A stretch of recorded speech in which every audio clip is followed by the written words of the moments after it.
ನಾನಿವತ್ತು ಸ್ವಾಮಿ ರಂಗನಾಥ ಸನ್ನಿಧಿಯಲ್ಲಿದ್ದೀನಿ. ಈ ದೇವಸ್ಥಾನ ಇರೋದು ನರಸಿಂಹರಾಜಪುರ ತಾಲ್ಲೂಕಿನ ಹಳೇಹಳ್ಳಿ ಗ್ರಾಮದಲ್ಲಿ. ನಿಜ ಹೇಳಬೇಕಂದ್ರೆ ಸ್ವಾಮಿಯು ಈ ಹಚ್ಚ ಹಸಿರಿನ ಸುಂದರ ಪ್ರಕೃತಿಯ ಮಡಿಲಲ್ಲಿ ನೆಲೆಸಿರ್ತಾನೆ. ಸ್ವಾಮಿಯ ಮಹಿಮೆಯು ಅತ್ಯಂತ ಅಪಾರವಾದದ್ದು. ಸಾವಿರಾರು ಭಕ್ತರು ಸ್ವಾಮಿಯ ದರ್ಶನ ಪಡೆಯಲು ಎಲ್ಲೆಡೆಯಿಂದ ಇಲ್ಲಿಗೆ ಬರುತ್ತಾರೆ. ಸದ್ಯ ಸ್ವಾಮಿಯ ಕಟ್ಟಡದ ಜೀರ್ಣೋದ್ಧಾರ ಕೆಲಸ ಭರದಿಂದ ನಡೆಯುತ್ತಾ ಇದೆ.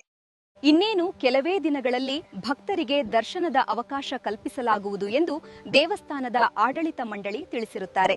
ನೀವೆಲ್ಲರೂ ಕೇಳಿರುವಂತೆ ವೈಕುಂಠದಲ್ಲಿ ಒಮ್ಮೆ ವಿಷ್ಣು ಲಕ್ಷ್ಮೀದೇವಿಗೆ ಹೀಗೆ ಹೇಳಿದನು: ಭೂಲೋಕದಲ್ಲಿ ನನ್ನ ಅವತಾರ ಎತ್ತಿರುವ ಸ್ಥಳಗಳಲ್ಲಿ ನನ್ನ ಸನ್ನಿಧಿಯ ಜೀರ್ಣೋದ್ಧಾರಕ್ಕೆ ಯಾರು ತನು ಮನ ಧನ ಸಹಾಯ ಮಾಡುವರು ಅವರಿಗೆ ನನ್ನ ಕೃಪೆ ಸದಾ ಇರುತ್ತದೆ ಎಂದು.